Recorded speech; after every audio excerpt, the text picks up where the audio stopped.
नमस्कार, आप सबका स्वागत है वॉक एंड टॉक की एक और नई वीडियो में। मैं हूं आपके साथ आयुष। और जैसा कि आप ये थंबनेल पढ़ रहे होंगे, और ये आज की वीडियो मेरे लिए भी बहुत पर्सनल फेवरेट है, क्योंकि जब आप कोई मूवी देखते हैं और उसमें एक हीरो होता है, हीरोइन होती है, विलेन होता है, साथ ही साथ उसके कुछ सपोर्टिव कैरेक्टर्स होते हैं, एक्टर्स होते हैं। तो अब हीरो हीरोइन को हर कोई जानता है, विलन को भी हर कोई जानता है, और कुछ सपोर्टिव कैरेक्टर्स होते हैं, जैसे कोई हीरो के भाई बहन हो गए या हीरोइन के भाई बहन हो गए या फ्रेंड हो गए, तो उनको तो हर कोई ही जानता है। लेकिन एक मूवी में कुछ ऐसे सपोर्टिव कैरेक्टर्स होते हैं कि जिनका स्क्रीन टाइम कम रहता है, लेकिन वो अपना एक ऐसा इम्पैक्ट रखते हैं कि जिनके बारे में मन करता है कि और सुना जाए और पढ़ा जाए और देखा जाए। तो वैसे ही एक कैरेक्टर हैं रामायण के जामवंत जी। जी हाँ, जामवंत जी मेरे एक पर्सनल फेवरेट कैरेक्टर हैं रामायण के, कि मैं बहुत उनको एडमायर करता हूँ। हनुमान जी को तो सभी एडमायर करते हैं, श्री राम तो आखिर हीरो ही हैं। तो एक जामवंत जी ऐसे कैरेक्टर रहे हैं, एक सपोर्टिव एक्टर रहे, सपोर्टिव कैरेक्टर रहे कि जो हर जगह मौजूद रहे। और लेकिन उनके बारे में लिखा कम गया, पढ़ा कम गया, लोग बात कम करते हैं, क्योंकि शायद हो सकता है कि उस तरह से उनको रामायण में या जहाँ जहाँ वो मौजूद रहे उनको उस तरह से रिप्रेजेंट नहीं किया गया। तो आज मैं उन्हीं जामवंत जी की बात करने जा रहा हूं, जो मेरे पर्सनल फेवरेट कैरेक्टर हैं, कि जामवंत जी आखिर हैं कौन। चलिए वीडियो को स्टार्ट करते हैं और इसी में बताते हैं कि जामवंत हैं कौन।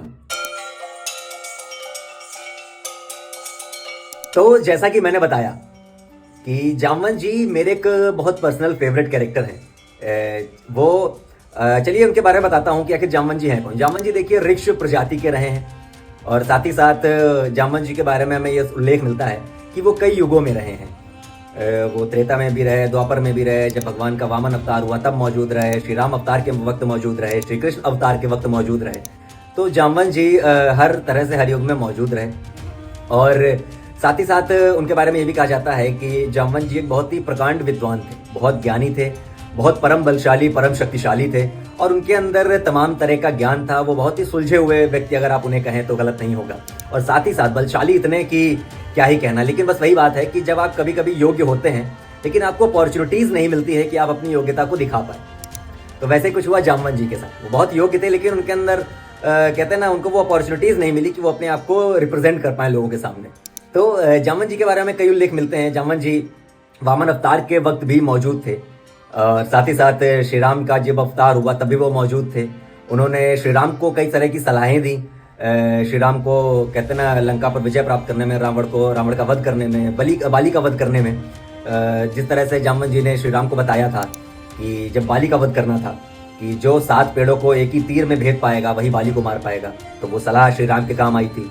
साथ ही साथ रामायण में जब हनुमान जी को लंका जाना था पार करके समुद्र को, तब हनुमान जी को शक्तियां याद दिलाने में भी जामवंत जी का अहम योगदान रहा, क्योंकि हनुमान जी को श्राप मिला हुआ था इंद्रदेव से कि वो अपनी सारी शक्तियां भूल जाएंगे, लेकिन जब कोई उन्हें विद्वान याद दिलाएगा तो उन्हें वापस याद भी आ जाएंगी। तो जामवंत जी ही वो विद्वान थे जिन्होंने हनुमान जी को उनकी शक्तियां याद दिलाई थी, कि जब उनको वाकई ज़रूरत थी, और हनुमान जी को उन्होंने शक्तियां याद दिलाई तो हनुमान जी लंका तक गए। साथ ही साथ रामायण में हमें एक ये भी उल्लेख मिलता है कि जब श्री राम ने रावण का वध किया तो जामवंत जी ने श्री राम से एक वर मांगा था कि हे प्रभु, मैं इतना योग्य होते हुए भी मुझे अपनी शक्ति दिखाने का मौका नहीं मिला। क्या मैं योग्य नहीं हूँ? क्या मैं इतना कहते हैं ना कैपेबल नहीं हूँ? तो श्री राम जी हाथ जोड़ के कहते हैं कि नहीं जामवंत जी, ऐसा नहीं है, आप चिंता ना करें। द्वापर युग में मैं ही आपको ललकारूंगा आके, और आपका मेरे साथ ही युद्ध होगा, तब आप अपनी जो शक्ति है उसका अच्छे से प्रदर्शन कर सकते हैं आप। तो फिर उसी से हमें एक उल्लेख मिलता है महाभारत काल में कि जब श्री कृष्ण और जामवंत जी के बीच में युद्ध होता है नंदीवर्धन पर्वत पर, जो आज के टाइम पे राजस्थान सिरोही के आसपास है। तो वहाँ पे जो हमें उल्लेख मिलता है कि इस तरह से जामवंत और श्री कृष्ण के बीच युद्ध होता है, और वो युद्ध कई लगभग 27-28 दिन चलता है। और फिर बाद में जब जामवंत जी श्री कृष्ण को पहचान जाते हैं कि ये वही श्री राम है, तो वो हाथ जोड़ लेते हैं, और फिर आगे कहानी तो आपको सभी को पता है। तो इस तरह से हमें जामवंत जी के कई उल्लेख मिलते हैं। साथ ही साथ हमें ये भी एक उल्लेख मिलता है कि जामवंत जी आज कहाँ मौजूद रहे। जामवंत जी रायसेन जिला है मध्य प्रदेश में, वहाँ पे गुफा कही जाती है, जिस गुफा को जामवंत जी की गुफा कहा जाता है। और साथ ही साथ एक बहुत बड़ा उल्लेख मिलता है हमें शास्त्रों से जामवंत जी के बारे में, कि हनुमान जी की जो माता जी थी अंजना, उन्होंने जामवंत जी को अपने भाई के रूप में स्वीकारा था। तो इस तरह से अगर देखा जाए तो हनुमान जी और जामवंत जी के बीच में मामा भांजे का रिश्ता हो जाता है।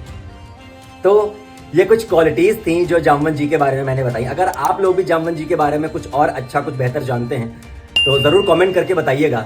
और जैसा कि मैंने जामवंत जी के बारे में बताया कि वो इतने योग्य थे, लेकिन फिर भी उनके पास अपॉर्चुनिटीज़ नहीं थी कि वो अपने आप को प्रेजेंट कर पाए। तो इससे एक सीख हमें ये मिलती है कि जब आप कभी अपने आप को बहुत डाउन फील करें तो चिंता मत करें। हो सकता है कि जो आप सोच रहे हो आप उसके लिए बने ही ना हो, लेकिन जो आप नहीं सोच रहे हैं आप उसके लिए बने होंगे। तो आपकी कोई ना कोई इंपॉर्टेंस ज़रूर है लाइफ में। तो कैसी लगी है मेरी वीडियो ज़रूर कमेंट करके बताइएगा। बने रहिए मेरे चैनल वॉक एंड टॉक के साथ। मैं आपके साथ आयुष ऐसा ही नई नई वीडियोस लेके आता रहूंगा। बहुत बहुत धन्यवाद।